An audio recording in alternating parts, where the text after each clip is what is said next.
Hey, how's it going guys? MLT Magic Tricks here. So in today's video, I'm going to be performing and then teaching you this really awesome no setup card trick that will definitely fool everyone you perform it to. So I do recommend you guys stick around and learn this one. But really quickly before we get into the performance, I just want to thank all of you so much for 225,000 subscribers. That's absolutely insane. And to show my appreciation, I'm going to be starting a $100 Amazon gift card giveaway that's going to be going on the channel through the month of March. There are going to be 10 winners, each winning a $10 Amazon gift card, and all you need to do in order to enter is be subscribed to my channel with those post notifications on, leave a like on this video, and comment something you like about this video or my channel in the comment section below, and I will be picking the 10 winners at the end of the month, so make sure you guys do enter, and now let's get right into this performance. Okay, so I'm going to start off this trick just by giving the deck a quick riffle shuffle, like so, mixing up the cards. Now from here, I would have my spectator choose a card. It can be anyone they want to, so let's say my spectator selects this one right here. Now for this trick, I do not want to look at the card. I'm just going to be showing you guys.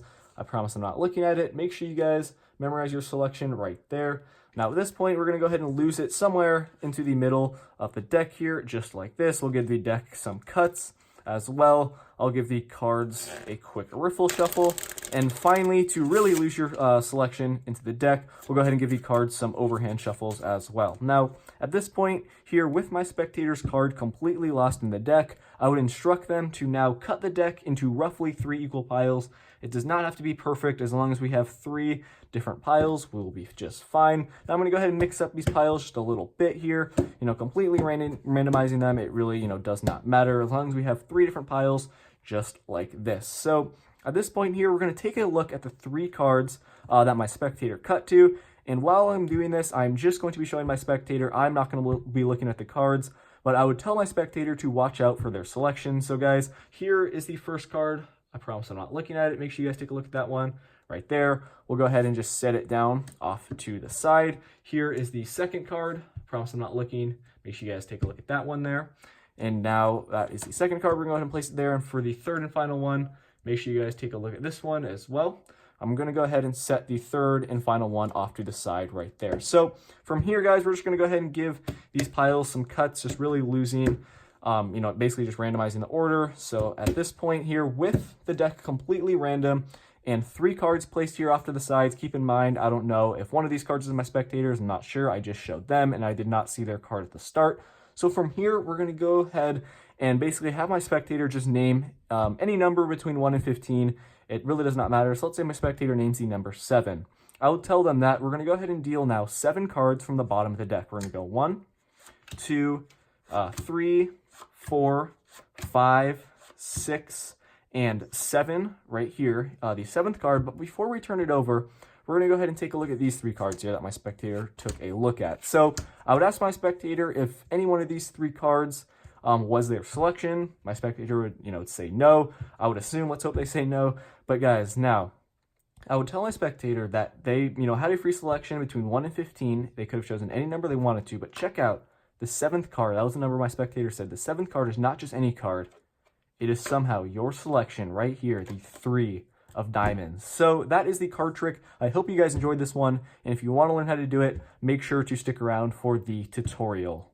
Okay, so I hope you guys liked that performance, and now let's get right into the tutorial for this trick. So this one is not too difficult to perform, and all you're going to need is a deck of cards, and you're ready to go. So you can start off, you have your spectator shuffle up the deck as much as they want to, because this is in fact a no setup card trick, which is really awesome. Now from here, you're going to have your spectator choose a card. They have a completely free selection. So let's say your spectator chooses this card right here. And while you guys are performing this trick yourselves, just have your spectator look at the card. You do not want to see it, but for the purpose of the tutorial here, we'll go ahead and turn it over. So in this case, we have the 5 of hearts.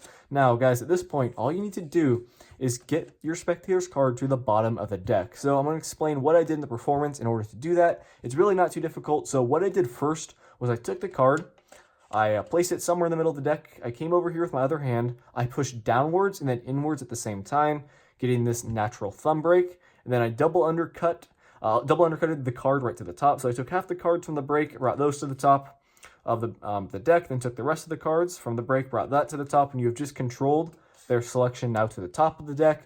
And now what I would recommend doing is with their card on top, just do a quick riffle shuffle, maintaining the card on the top of the deck, just like so.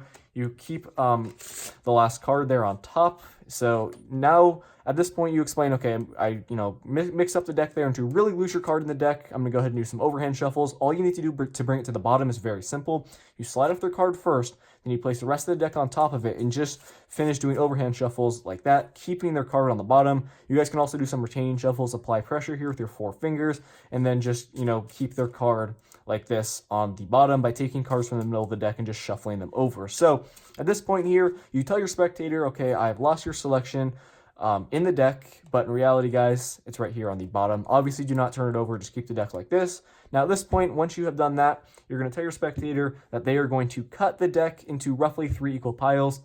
They, in fact, can do this. Your spectator can cut the cards roughly, into 3 equal piles like this. It does not matter where. As long as you have 3 different piles, you're good. Now, guys, at this point here, you need to keep track as to which pile has your spectator's card. Obviously, it's this one right here.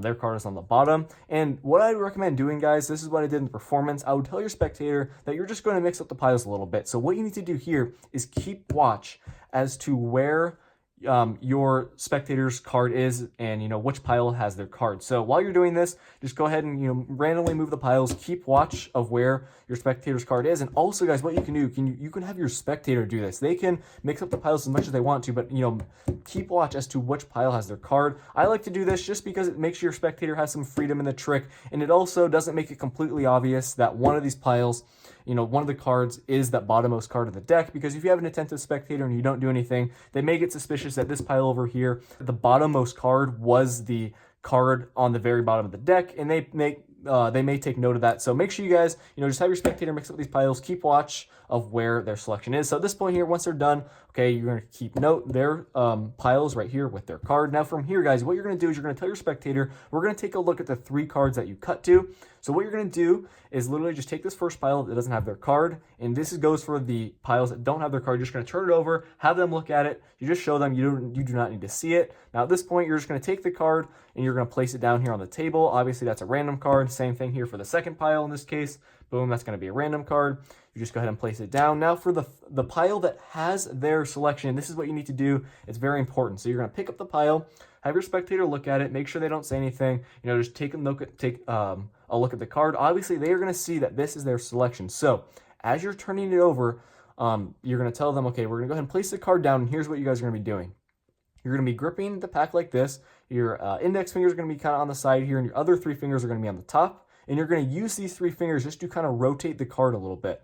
So actually, I'd really use your ring and pinky to do this. You're just going to be kind of moving the card over like this while your hand is down. And then what you're going to be doing is not taking their selection. You're going to be taking the card right above it. So you're going to be taking that card right above it, placing it down, and you're going to basically make it seem like you set down their selection. But in reality, this is a random card. So one more time here, guys. This move is not too difficult. As you're turning your hand over, just like this. So you have this grip, you're turning your hand over, you move over the card just a little bit, and you place that one above it down. Make sure you do that in one fluent motion. Your spectator will not pick up on anything. Now, guys, at this point, their selection is still in this pile. You're just going to go ahead and cut these cards a little bit, place cards in the middle of each pile, really make it random. But what you need to do to be careful is just to get to this last pile here, you put some cards in, make sure their selection ends up on the bottom of the deck. You place all the cards directly on top of it, and you're ready to go. Now, you're going to take these 3 cards. Obviously, your spectator thinks one of them is their selection, but that's not the case. So from here, you're going to kind of do a similar thing. You have their selection on the bottom of the deck. You're holding the deck like so, and you're going to do the same thing. Just as you're kind of talking to your spectator, you're going to tell them to name your number between 1 and 10 or 1 and 15. I do not recommend have them saying a number between 1 and 52 because if they say 50, you'll be dealing cards forever. You do not want that. So just make it between 1 and 10 or 1 and 15. That works just fine. As you're saying that, you're going to do the same thing. You're going to use your kind of ring and pinky here to move over the card just a little bit. Make sure you conceal it. It just needs to be a little bit because whatever number your spectator says, let's say they say 5, you're going to be dealing cards right above their selection. So you're going to go 1, 2, obviously you can see it like this, 3, 4. Then the 5th card, you're going to take the very bottommost card, which is their selection, like this. It's all going to be in one fluent motion. Your spectator's not going to notice anything. Now you tell them, okay, we're going to take a look at these 3 cards here. You may have saw your selection earlier. I'm not sure. Obviously they did. They thought they did, but when you go ahead and turn over the 3 cards, your spectator will be completely confused that their card is no longer here. Now you say, okay, you could have chosen any number you wanted to between 1 and 15. You said 5, and check out the 5th card it was somehow your selection, just like this. And that is the end of the trick. This one gets amazing reactions, and I definitely recommend you guys give this one a try. So I hope everything I explained in this tutorial made sense. This one's not too difficult. Just make sure you guys follow the steps and practice the move, where you have the deck here, and you're just moving over the card a little bit subtly so you can take the card above it when you set their selection down. But in reality, you're setting down a random card. So that's going to do it for this video. Hope everything made sense. Make sure to enter the giveaway. Just like, subscribe, and comment. I'll be announcing the 10 winners at the end of the month. Thank you so much for watching. I'll see you guys in my next video. Peace out.